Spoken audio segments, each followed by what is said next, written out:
કર્યા હોય અને જો જમીન માલિક પછી કોઈ કારણસર પોતાના વચનમાંથી ફરી જાય અને વેચાણ આપવાની ના પાડે તો એવા કરેલા સાટાકટથી આપણે અમલ કરી એ જગ્યા મેળવી શકતા નથી. અને જમીન માલિકોને એમાં કોઈ બીજો નુકસાન જતું નથી સામાન્ય રીતે, સિવાય કે ખાલસા કરવામાં આવે. પણ 84Cની કાર્યવાહીમાં સૌથી પહેલાં એવું છે કે જો જમીન માલિક એને મૂળ સ્થિતિમાં લાવે તો પછી એ જમીન ખાલસા ન થાય. મૂળ સ્થિતિમાં એટલે કે જે લખાણો થયા હોય તે રદ કરી નાખે તો એ જગ્યા પાછી એ ખેડૂત એ ખેતીની જગ્યાએ જમીન માલિક એટલે ગણોતિયા પાસે ચાલી જાય, જમીન માલિક પાસે ચાલી જાય. એટલે આખો વહીવટ સરકાર કરે પણ એનો કંટ્રોલ ગણોતિયા માલિક જે જમીન માલિક હોય તેની પાસે રહે. કે વેચાણ કર્યા પછી પૈસા લીધા પછી પણ જો એ ગેરકાયદેસરનો વ્યવહાર હોય અને મૂળ સ્થિતિમાં લાવે તો જગ્યા એની પાસે પાછી આવી જાય અને જેણે પૈસા રોક્યા હોય અથવા પૈસા આપ્યા હોય તે જોખમમાં મુકાઈ જાય. એટલે આ જે નવી શરતની જોગવાઈઓની જે છે તે પ્રાથમિક સમજણ છે. પણ હવે આપણે એ જોઈએ કે આ નવી શરતની જગ્યા છે કે જૂની શરતની જગ્યા છે તે આપણને ખબર કેવી રીતે પડે. જો નવી શરતની જગ્યા અંગે સરકારે એવું કર્યું હતું કે ભાઈ જ્યાં જ્યાં નવી શરતની જગ્યા હોય ત્યાં એના જે પ્રકાર સત્તા પ્રકાર લખ્યો છે 7/12માં, ત્યાં સત્તા પ્રકારમાં એ ઉલ્લેખ કરવો કે આ નવી શરતની જગ્યા છે અથવા પ્રતિબંધિત સત્તા પ્રકાર છે અથવા બિન તબદીલ અવિભાજ્ય સત્તા પ્રકારની જગ્યા છે. પણ ઘણીવાર તલાટીઓ, મામલતદારો અને ક્ષતિના કારણે જ્યારે આવું કોઈક લખાણ ન થયું હોય તો એમાં એ નવી શરત કે જૂની શરતનો ઉલ્લેખ ન થયો હોય. ક્યારેક તો એ જૂની શરતની છે એમ જ ચાલ્યા કરે. પણ 7/12માં જો નવી શરત જગ્યા લખવાનું રહી ગયું હોય અથવા તો ભૂલથી જૂની શરત લખાઈ હોય તેથી એ જગ્યા જૂની શરતની થતી નથી અને એનો પ્રકાર બદલાતો નથી, એનું કેરેક્ટર બદલાતું નથી. એટલે એવી જગ્યા પણ જો ભૂલથી ખરીદાઈ જાય તો એ વેચાણ રદ થવાને પાત્ર થાય અથવા તો તમારે પ્રીમિયમ ભરવું પડે, જમીન માલિક પાછો પિક્ચરમાં આવી જાય. એટલે 7/12માં જો કોઈ વાર નવી શરત લખ્યું છે કે નથી લખ્યું છે તે નહીં, પણ જે માલિક છે તેનું સોર્સ ઓફ એક્વિઝિશન શું છે, એટલે કે એણે જે રીતે જમીન પ્રાપ્ત કરી છે એ પ્રાપ્ત કયા કારણસર થઈ છે તેનો અભ્યાસ કરવો જરૂરી પડી જાય છે.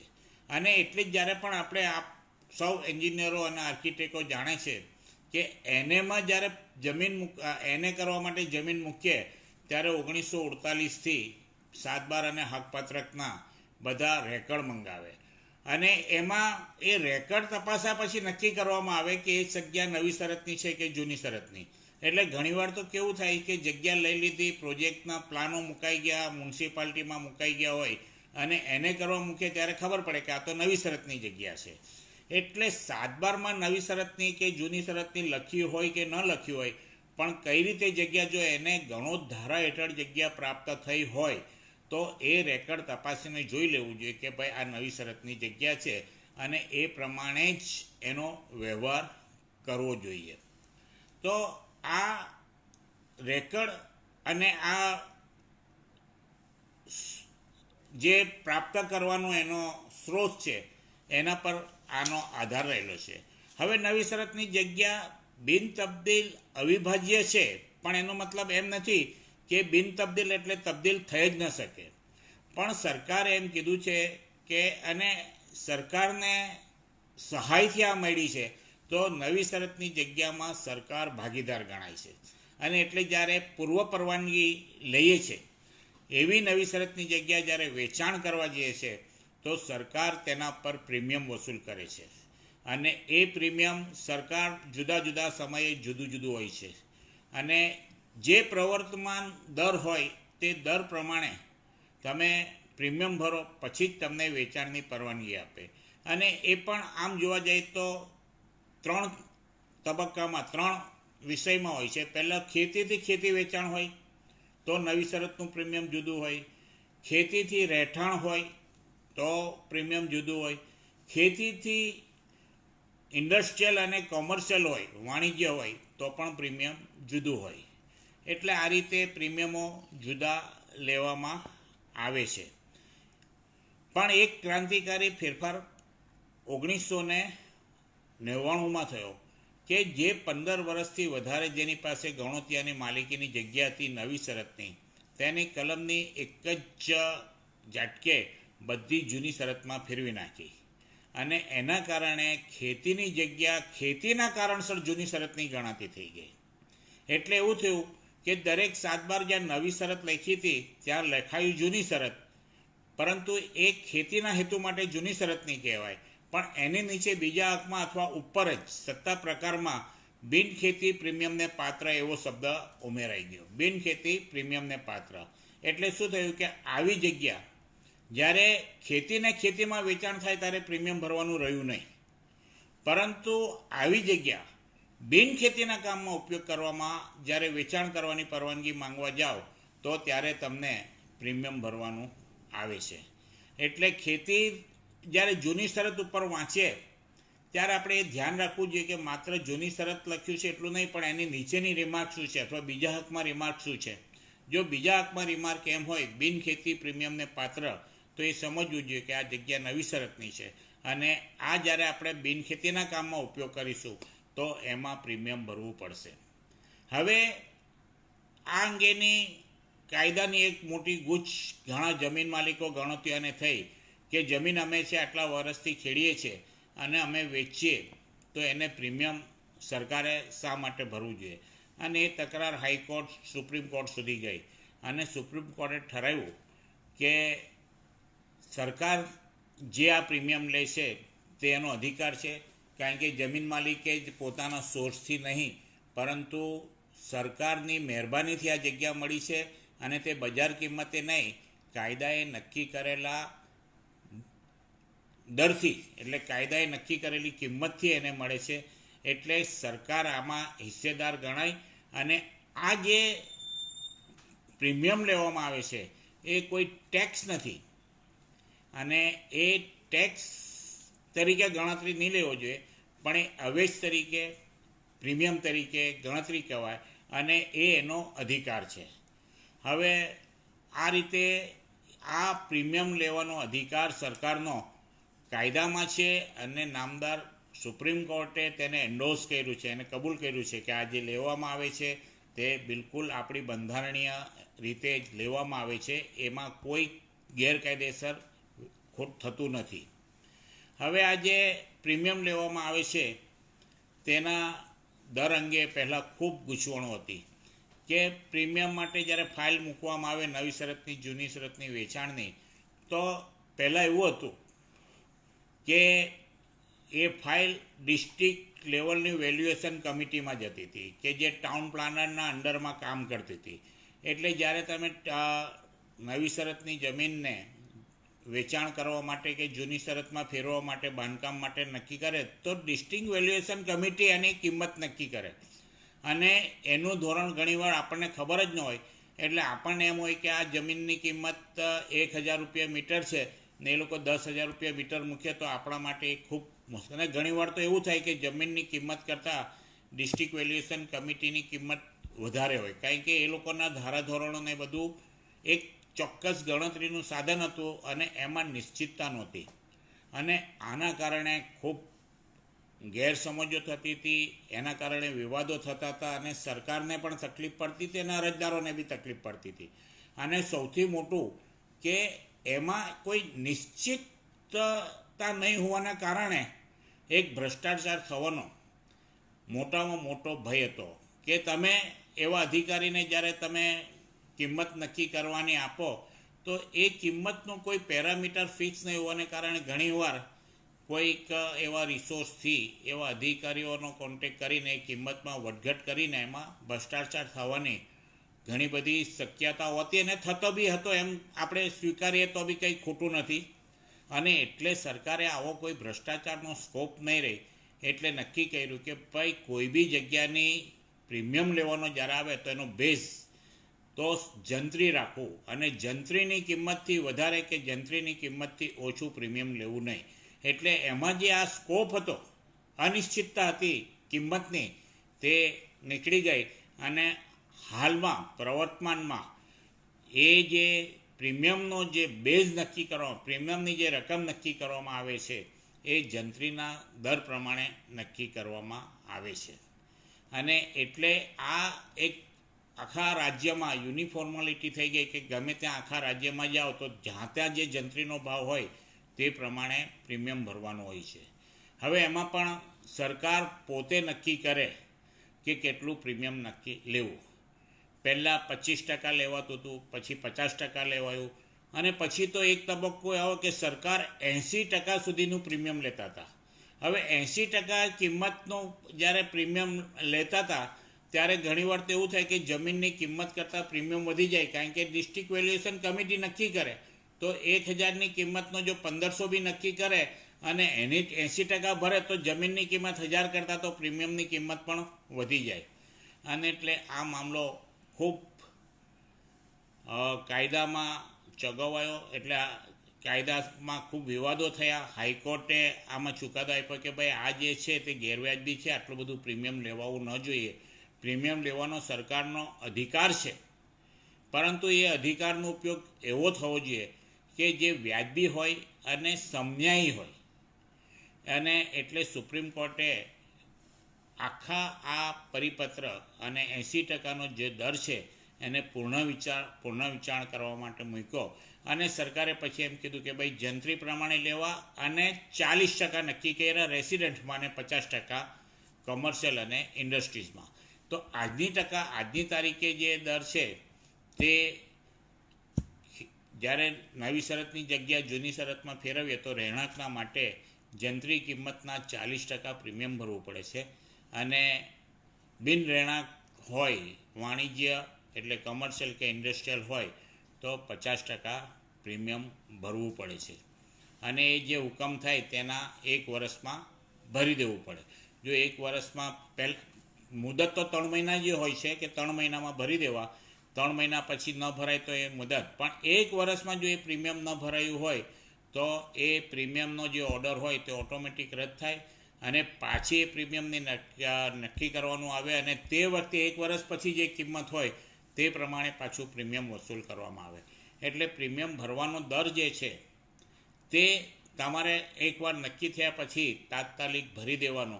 અત્યારે તો 30 અને 90 દિવસ જ આપવામાં આવે છે, અને સરકારે થોડીક રાહત આપીને વર્ષ સુધીની છૂટ આપવાનું, જો યોગ્ય કારણ હોય તો વર્ષ સુધી છૂટ આપે છે. પરંતુ આ જે વસ્તુ આપણે જોઈ તેમાં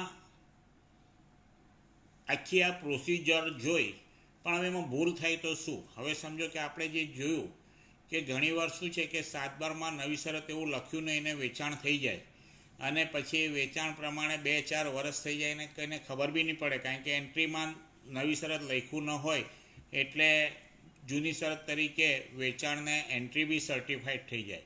પછી એનેમાં કે જ્યારે મૂકવામાં આવે ત્યારે એમ થાય કે આ તો નવી શરતની જગ્યાનું વેચાણ થયું છે એટલે ગેરકાયદેસર વેચાણ છે, એટલે એને ખાલસા કેમ નહીં કરવી એવી નોટિસ આપે. તો હાઈકોર્ટે આ બાબતમાં આવા અનેક કિસ્સાઓ છે. અમે બી ઘણા કિસ્સાઓમાં ફેસ કર્યા છે અને આપમાંથી બી ઘણા આવા કિસ્સા જોયા હશે. તો હાઈકોર્ટે એમ કીધું કે જો કોઈ બોનાફાઇડ પરચેસર હોય કે જેણે ખરીદતી વખતે જે વસ્તુ હોય તેમાં ગેરમાર્ગે દોરવાઈને કર્યું હોય, તો આવું ભલે કાયદા વિરુદ્ધનું વેચાણ થયું હોય તો પણ એ નિયમબદ્ધ કરવાને પાત્ર છે. સરકારે એનું પ્રીમિયમ લઈ અને વેચાણને માન્યતા આપવી. એટલે જો કોઈક નવી શરતની જગ્યામાં કોઈક ક્ષતિના કારણે, કોઈ ભૂલના કારણે અથવા તો ગેરમાર્ગે દોરવાઈને જો દસ્તાવેજ કરી નાખ્યો હોય તો એની સજાને બદલે એને નિયમબદ્ધ કરવું, એવો નામદાર આપણા ગુજરાત હાઈકોર્ટના એક ચુકાદામાં બહુ વ્યવસ્થિત રીતે લખ્યું છે. પછી બીજું એક પરિસ્થિતિ અત્યારે આવે છે કે ભાઈ એકવાર પ્રીમિયમ ભર્યું અને પછી એ બિનખેતીનું થઈ ગયું, અને પછી ફરીથી એ બિનખેતીમાં બાંધકામ કર્યા વગર વેચાણ કરવામાં આવે, અને વેચાણ કરવા માટે જ્યારે જાય ત્યારે પાછું પ્રીમિયમ લેવાનું આવે કે ભાઈ આ તો નવી શરતની જગ્યાથી વેચાણ થયું એટલે તમારે પ્રીમિયમ ભરવાનું.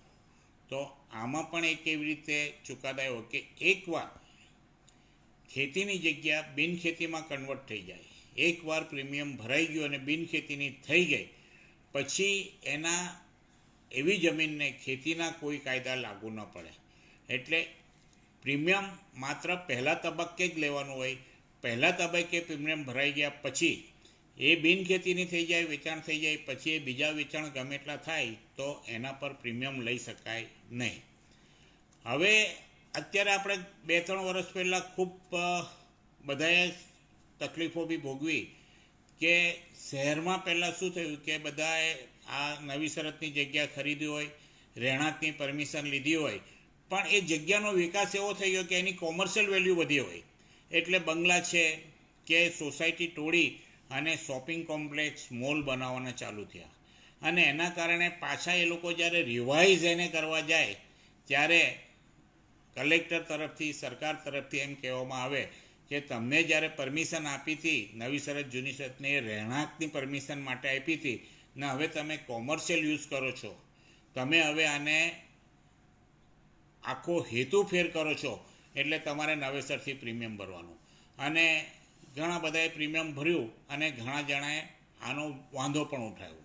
અલ્ટિમેટલી થયું એવું કે જે લોકોનો પ્રોજેક્ટ મોડો થતો હતો તે લોકોએ પ્રીમિયમ ભરીને આગળ વધ્યા. પણ જે લોકોને એમ હતું કે આટલું બધું પ્રીમિયમ આપણે ગેરકાયદેસર શા માટે ભરવું જોઈએ, એટલે એ લોકો હાઈકોર્ટમાં ગયા અને હાઈકોર્ટમાં ડિસિઝન આવ્યું કે જે હેતુ માટે પ્રીમિયમ લીધું હોય અને એ હેતુ ફેર કરીને પાછું રિવાઇઝ એને બી કરે કે રિવાઇઝ ઉપયોગ બી કરે, હેતુ કોઈ ફેર કરીને ઉપયોગ કરે તો પણ બીજી વાર પ્રીમિયમ લેવા સરકાર હકદાર નથી.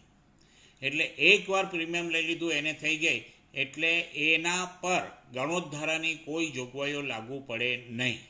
અને એના કારણે આ જે ગેરસમજ અને જે પ્રીમિયમ ઉઘરાવવામાં આવતું હતું બીજી વાર તે બંધ થયું. અને એ ચુકાદાને કારણે બધા બિલ્ડરોને ને સમાજને ફાયદો થયો. કારણ કે જેમ શહેરનો વિકાસ થતો ગયો અને નવો વિસ્તાર વધતો ગયો એટલે એના બંગલા છે કે સોસાયટીઓ તોડીને જે મોલ બનાવ્યા તેમને મોટી જંત્રીની કિંમતોની જે પ્રીમિયમ ભરવાની હતી તે બચી ગઈ. એટલે હવે આ રીતે આ નવી શરતની જે જગ્યા છે તેના જે એક બીજો મહત્ત્વનું કારણ બીજું એક એ છે કે જ્યારે પ્રીમિયમ બચાવવા માટે પછી લોકોએ એક નવો રસ્તો શોધી કાઢ્યો કે નવી શરતની જગ્યા વિલથી ટ્રાન્સફર કરી નાખતા હતા. અને વિલથી ટ્રાન્સફર કરે એટલે શું છે કે માણસ ગુજરી જાય એને વારસાઈ થાય એટલે નવી શરતની જગ્યા વિલથી પેલા જે વારસદાર હોય તેને પ્રાપ્ત થાય. એટલે આવી રીતે પોતાના સીધી લીટીના વારસદાર સિવાય અન્યને વેચે પણ એ વિલથી વેચે એટલે પ્રીમિયમ ભરવાનું. તો એના માટે પણ એ જે અગાઉના જે વ્યવહાર હતા તે બધાને નોટિસો આપવાને અને એ હવે સિદ્ધાંત આપ્યો કે નવી શરતની જગ્યા વિલથી ટ્રાન્સફર થઈ શકે નહીં. અને જો નવી શરતની જગ્યા વિલથી ટ્રાન્સફર થાય તો એ પ્રીમિયમને પાત્ર ગણાય. એટલે નવી શરતની જગ્યા અંગેનું જો વિલ એની સીધી લીટીના વારસદાર સિવાય કોઈને કર્યું હોય તો એ વિલને માન્યતા પ્રાપ્ત થતી નથી. અને એવાને જો માન્યતા મેળવવી હોય તો જે એનો લાભાર્થી છે જેને એ નવી શરતની જગ્યા વિલથી મળે છે તેણે પ્રીમિયમ ભરી અને એ વિલને રેગ્યુલાઇઝ કરાવવું પડે. સામાન્ય રીતે નવી શરતની જગ્યાનું જૂની શરતમાં ફેરવવા માટેની બેઝિક જે મૂળભૂત જે એનો પ્રોસિજર છે એમાં એ છે કે ખેડૂતની સહી વગર એ અરજીને એટલે જે કંઈ અરજી કરવાની હોય જૂની શરતમાં ફેરવવાની હોય તે ખેડૂતની સહીથી જ થઈ શકે. પણ વિલની બાબતમાં એવું થયું કે વિલ કરીને ખેડૂત મરી જાય તો પછી એ મરેલા માણસની સહી તો પ્રાપ્ત થઈ શકે નહીં. તો એવા સંજોગોમાં લાભાર્થી પોતાની સહીથી વિલમાં પ્રાપ્ત થયેલી જગ્યા નવી શરતની જગ્યા પ્રીમિયમ ભરી અને એ કરી શકે. પણ આનો અર્થ એમ નથી થતો કે ખેતીની જગ્યા વિલથી બિન ખેડૂતને પ્રાપ્ત થાય. આ ફક્ત નવી શરતની જગ્યા માટે અને નવી શરતની જગ્યા પછી ખેતીમાં કે બિનખેતીમાં જે રીતે લાભાર્થીને પ્રાપ્ત થાય તે રીતે પણ એણે પ્રીમિયમ ભરીને ફેરફાર થઈ શકે. પણ આ જે વિલની પ્રાપ્ત થયેલી જગ્યા પાશ્ચાત્યદર્શી પરવાનગી લઈ અને વિલને રેગ્યુલાઇઝ કરાવવું તે ફક્ત નવી શરતની જગ્યાના લિમિટેડ પર્પઝ માટે આ ચુકાદો છે, નહીં કે ખેતીની જગ્યા વિલથી બિન ખેડૂતને પ્રાપ્ત થાય અને એને રેગ્યુલાઇઝ થાય. એટલે આ કોઈ ગેરસમજ ન થાય એટલે આપણે આ ચોખવટ કરી લઈએ છીએ. હવે આપણે આગળ વધીએ કે આ અંગેના કેટલાક વિલના જે ચુકાદાઓ છે હાઈકોર્ટના તે જોઈએ. આપણે સમય મર્યાદા પ્રમાણે ખૂબ આ જો નવી શરતનો સબ્જેક્ટ બહુ લાંબો છે, પણ જે વ્યવહારિક વસ્તુ છે સામાન્ય જનસમાજને રોજે રોજ જે ઉપયોગમાં થાય છે તેની આપણે ચર્ચા કરીએ તો બહુ વિસ્તૃતની પણ જે ખૂબ જાણકારીની વસ્તુ છે તેને જ આપણે લીધી છે સમય, કારણ કે હજુ મોટે આપણો 50%થી વધારે સમય પસાર થઈ ગયો અને હજુ આદિવાસીની જગ્યા 73AA જગ્યાનો આપણો વિષય બાકી છે. તો આ જે થોડુંક અગત્યના જે ચુકાદાઓ છે તે લઈ અને પછી આપણે આદિવાસીની જગ્યા વિશે ચર્ચા કરીશું કે નવી શરતની જગ્યા બિન તબદીલ અવિભાજ્ય ગણાય. એટલે તમે તબદીલ નહીં કરી શકો કે ભાગલા ન પાડી શકો કે જમીન પણ, પરંતુ જમીન માલિક જો પોતે એમાં બાંધકામ કરે તો એને પ્રીમિયમ ભરવાનું રહેતું નથી. પોતાના ઉપયોગ માટે જો બાંધકામ કરે તો એ બિનખેતીનું કામ બી કરે ને તો એણે પ્રીમિયમ ભરવાનું રહેતું. ખેતીના માટે છે પણ એ શરતભંગ ગણાય નહીં. એટલે આ જીઆરટીનું એક જજમેન્ટ જૂનું છે કે નવી શરતની જમીનમાં બાંધકામ કરવા માત્રથી કલમ 84C હેઠળ શરતભંગની કાર્યવાહી કરી શકાય નહીં. એવી રીતે બીજું એક છે કે કોઈ નવી શરતની જગ્યાનો દસ્તાવેજ કરી લીધો અને ખૂબ લાંબો સમય થઈ ગયો હોય અને જગ્યાનો ખેતી તરીકે કે બિનખેતી તરીકે ઉપયોગ કર્યો, તો એમાં એક હાઈકોર્ટનું જજમેન્ટ એવી રીતે છે કે જ્યારે એકવાર કોઈ ખેતીની જમીનનું કોઈ એક નવી શરતની જગ્યા વેચાણ લીધી અને લાંબો સમય પસાર થઈ ગયો વેચાણ દસ્તાવેજને, તો સરકાર એને વેચાણ દસ્તાવેજ રદ કરવાથી સરકારને કોઈ ફાયદો નથી, પણ જમીન માલિકને અન્યાય થવાની શક્યતા રહી છે. તો સરકારનો જે હક છે એ તો પ્રીમિયમ પૂરતો છે. એને વેચાણ કરવા માટેની શરત તો એ છે કે જો પ્રીમિયમ ભરે તો વેચાણ કરવા માટે રોકતા નથી. તો એકવાર વેચાણ થઈ ગયું તો સરકારને નુકસાન ગયું છે પૈસાનું.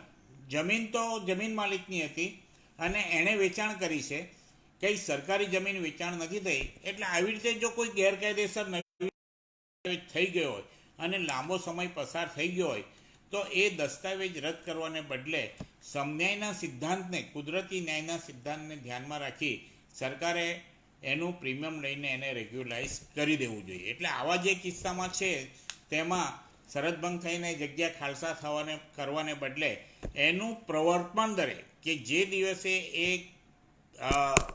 પ્રીમિયમ ભરે તે દિવસના, વેચાણ થયેલા તારીખના નહીં પણ જે દિવસે પ્રીમિયમ ભરે તે તારીખના એણે પ્રીમિયમ ભરી અને રેગ્યુલાઇઝ કરાવી શકે છે.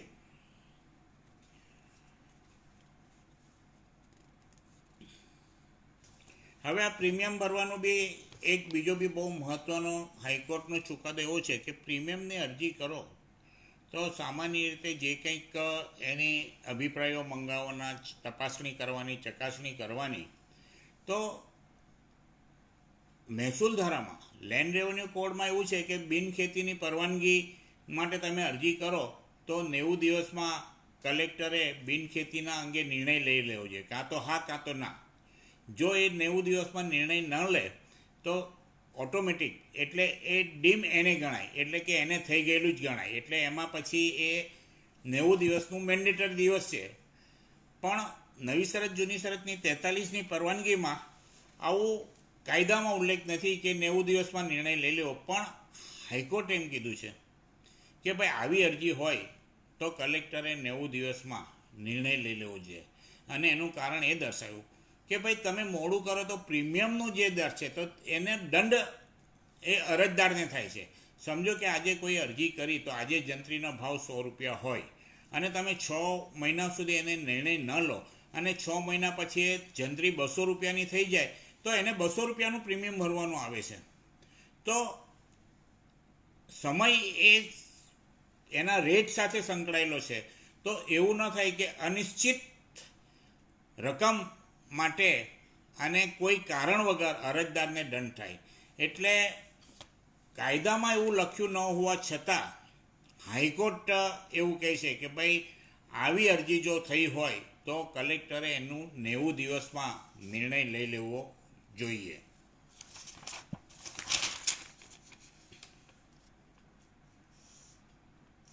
હવે બીજું આપણે આપણા વિલથી જે વાત કરી તેમાં પણ એક બહુ સારું જજમેન્ટ આવ્યું કે જો કોઈ વિલથી કોઈને નવી શરતની જગ્યા મળી હોય ને રજિસ્ટર્ડ વિલ હોય તો એ રજિસ્ટર્ડ વિલની નવી શરતની જગ્યાનું વિલ હોય તો પણ એની 7/12માં હકપત્રકમાં નોંધ કરી અને એની એન્ટ્રી પાડવી જોઈએ અને એના લાભાર્થીનું નામ 7/12માં દાખલ કરવું જોઈએ. પછી ભલે નવી શરતની જમીન હોય પણ જો રજિસ્ટર્ડ વિલ હોય તો લેન્ડ રેવન્યુ કોડની કલમ 135C મુજબ, જેમાં મેન્ડેટરી છે કે રજિસ્ટર્ડ કોઈ પણ દસ્તાવેજ હોય તો એની એન્ટ્રી પાડવી ફરજિયાત છે રેવન્યુ ઓથોરિટી માટે, એ નવી શરતની જગ્યાના રજિસ્ટર્ડ વિલને પણ લાગુ પડે છે. એટલે એણે પ્રીમિયમ ભર્યું કે નથી ભર્યું એ જોવાનું રહેતું નથી, પણ જો એ રજિસ્ટર્ડ વિલ હોય તો એની નોંધ 7/12માં અને હકપત્રકમાં પાડવી પડે. એવી રીતે રીગ્રાન્ટ થઈ હોય કોઈ જગ્યા, દાખલા તરીકે કોઈ નવી શરતની જગ્યા છે અને એક્વિઝિશનમાં કોઈ કારણસર લીધે, આપણે સુરતમાં ઘણા પાડામાં જગ્યા ગઈ હતી પછી એ રિલીઝ થઈ, એવી રીતે કોઈ વાર જીઆઈડીસીમાં કે મગદલા તરફ જીઆઈડીસીની જગ્યાઓ છૂટી થઈ, તો એકવાર નવી શરતની જગ્યા એક્વાયર થઈ ગઈ અને પછી જ્યારે જો એ એક્વિઝિશન રદ થાય કે કોઈ પણ કારણસર ફરી એ મૂળ જમીન માલિકને રિગ્રાન્ટ કરવામાં આવે તો એ રિગ્રાન્ટ કરેલી જગ્યા નવી શરતની ગણાય નહીં, એ પછી જૂની શરતની ગણાય. એટલે રિગ્રાન્ટ કરેલી જગ્યા જે છે તે મૂળ નવી શરતની હોય પણ જ્યારે રિગ્રાન્ટ થઈ જાય પછી એ નવી શરતની ગણાય નહીં, એ જૂની શરતની ગણાય. અને ત્યાર પછી એક સૌથી વધારે આપણે જોઈએ કે સુરતમાં ને આખા ગુજરાતમાં બહુ વિવાદાસ્પદ એક મુદ્દો હતો કે રૂપિયો દંડ ભરી અને નવી શરતની જગ્યા જૂની શરતમાં ફેરવી નાખવાનો જો એક હુકમ લેવામાં આવતો હતો 84Cની કાર્યવાહી કરીને. એનો મૂળભૂત સિદ્ધાંત એ છે કે ગણોત ધારામાં એવું લખ્યું છે કે જો કોઈ કાયમી ગણોતિયો હોય અને કાયમી ગણોતિયાને જો જગ્યા પ્રાપ્ત થઈ હોય તો એ ભલે એને ગણોદ્ધાર હેઠળ પ્રાપ્ત થઈ હોય પણ કાયમી ગણોતિયાને જો પ્રાપ્ત થઈ હોય તો એ જગ્યા જૂની શરતની ગણાય. અને એટલા માટે શું થતું હતું કે લોકો આ નવી શરતની જગ્યાને અરજી કરતા હતા કે આ તો કાયમી ગણોતિયો હતો એટલે રૂપિયો દંડ લઈ અને એને જૂની શરતમાં ફેરવા આવો. અને આવી અસંખ્ય આવા આવા બધા બનાવો બન્યા અને પછી સરકારના ધ્યાનમાં આવ્યું કે આ તો સરકારને બહુ મોટી ખોટ જાય છે, એટલે એમણે આ એક જે છટકબારી હતી અને જે કાયમી ગણોતિયો કોને કહેવાય અને સામાન્ય ગણોતિયો કોને કહેવાય તેની એક લાઈન દોરી સ્પષ્ટ કરી અને જે મામલતદાર પાસે આ રૂપિયો દંડ કરીને જૂની શરતમાં ફેરવાના જે સત્તા હતી તેમની પાસે લઈ અને કલેક્ટરને આપી. અને કાયમી ગણોતિયા તરીકે એવું લાગ્યું કે જે કોઈ ગણોતિયો 1948થી 1955ની વચ્ચે ગણોતિયા તરીકે ધારણ કરતો હોય જગ્યા, અને એવી જગ્યા જો એને મૂળ જમીન માલિક પાસે ગણોદ્ધાર હેઠળ પ્રાપ્ત થઈ હોય તો એ કાયમી ગણોતિયો ગણાય અને તેને ₹1 દંડ લઈ અને પ્રીમિયમ ભરવાનું રહેતું, ફક્ત ₹1 થઈ શકે. એટલે એની તારીખ મહત્ત્વની છે કે 28/12/1948થી 15/6/1956 સુધીમાં જો કોઈ ગણોતિયાએ આ વ્યવહાર કર્યો હોય તો એ ₹1 દંડથી થઈ શકે.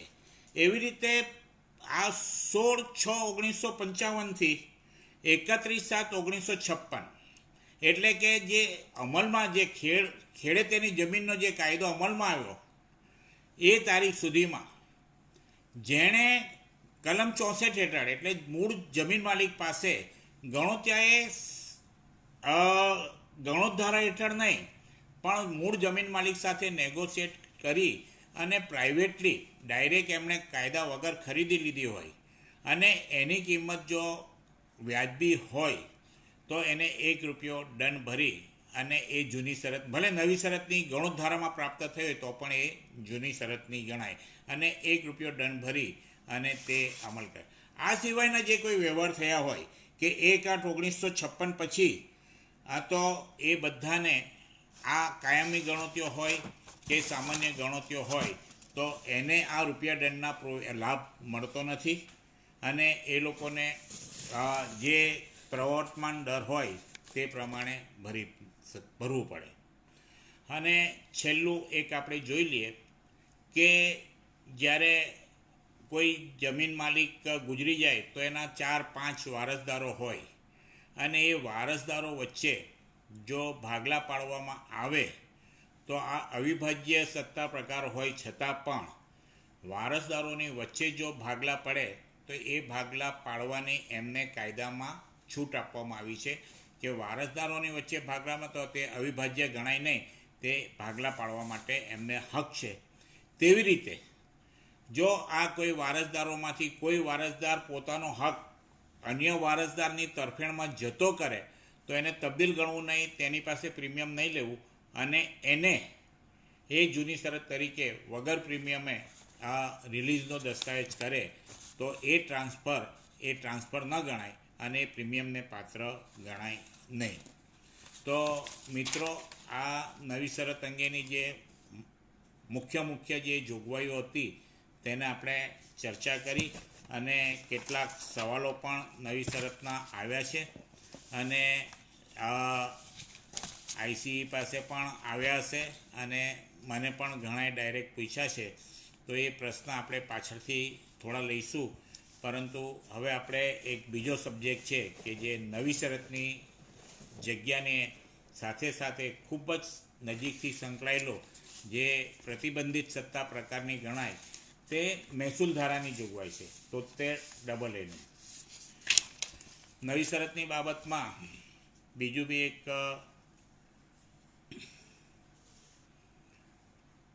સૂચન હતું કે આરજે પટેલ સાહેબ કે જે રિટાયર આઈએએસ ઓફિસર છે અને આપણા સુરતના જ સ્થાયી થયા છે, બનાસકાંઠાના કલેક્ટર અને આપણા સુરત મ્યુનિસિપલ કોર્પોરેશનમાં હેલ્થ કમિશનર તરીકે હતા. તેમણે એવું સજેસ્ટ કર્યું હતું કે ભાઈ આ નવી શરતની જગ્યા અને આદિવાસીની જગ્યા અંગે જે બંધારણીય જોગવાઈ છે તેના પર ચર્ચા કરવી, પરંતુ આપણી સમય મર્યાદાને ધ્યાનમાં રાખીને આપણે એમની ક્ષમા ચાહીશું કે એને આપણે છેડી શકતા નથી બંધારણીય ચર્ચા કરવાનું, કારણ કે અત્યારે સામાન્ય પબ્લિકને જે પ્રશ્નો અને જે સમજણ જોઈએ તેની પર આપણે ચર્ચા કરીએ છીએ. એ વિષય જ્યારે કે એવો સમય હશે ત્યારે લઈશું પટેલ સાહેબ.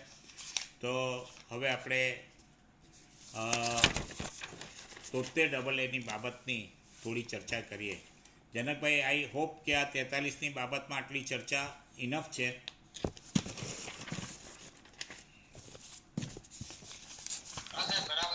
ઓકે, તો હવે આપણે એ પ્રશ્નો 43ના પ્રશ્નો પછી સાથે જ લઈશું કે અત્યારે લઈ લેવા છે? 43ના પ્રશ્નો પછી. ઓકે. હવે આપણે જે ચર્ચા કરી તે ગણોદ્ધારાની કલમની ચર્ચા કરી કે ગણોદ્ધારાની કલમ 43 કે જેને નવી શરતની કેવી રીતે ગણાય તે ચર્ચા કરી. હવે આપણે જે ચર્ચા કરીશું તે કલમ 73AA આદિવાસીની જગ્યા બાબતની. તો આ જે કલમ 73AA છે તે લેન્ડ રેવન્યુ કોડની સેક્શન છે, એટલે મહેસૂલ ધારાની જોગવાઈ છે. અને જે મેં આપને શરૂઆતમાં જ કીધી કે સૌથી પહેલાં જે કાયદો ઇન્ટ્રોડ્યુસ થયો ઇન્ડિયામાં તે મહેસૂલ ધારો ઇન્ટ્રોડ્યુસ થયો 1879માં અને એ 1879નો કાયદો આજે 150 વર્ષ પછી પણ આપણા દેશમાં અમલમાં છે ને તે પ્રમાણે જમીનના કાયદાનું આપણે 150 વર્ષ પછી જે અંગ્રેજો કાયદો આપી ગયા તે પ્રમાણે આપણે સુધારા વધારા સાથે તેને જ અમલ કરીએ છીએ. અને તેમાં જમીનના વહીવટો, જમીન કેવી રીતે સાચવવી, મહેસૂલ કેવી રીતે ઉઘરાવવો, એને ગ્રાન્ટ કેવી કરતી, પડતર જમીન કોને કહેવાય, એ બધું, પછી એને કેવી રીતે કરવા, એનો ઉપયોગ કેવી રીતે કરવો, તે બધી જોગવાઈ તેમાં છે. પણ એમાં એક સૌથી મહત્ત્વની જોગવાઈ એ છે કે 73ની કલમ હતી કે ભાઈ આદિવાસીની જે જગ્યા હોય તેનો વહીવટ કેવી રીતે કરવો, અને એ કલમ 1978માં 73AA એમેન્ડમેન્ટથી એ સુધારો લાવવામાં આવ્યો કે આદિવાસીની જગ્યા કલેક્ટરશ્રીની પૂર્વ પરવાનગી વગર વેચાણ થઈ શકે કે તબદીલ, ગીરો, જેમ નવી શરતમાં હતું તેમ કે તબદીલ, ગીરો, બક્ષિસ, પટ્ટો કે એનું કોઈ કબૂલાત થઈ શકે નહીં.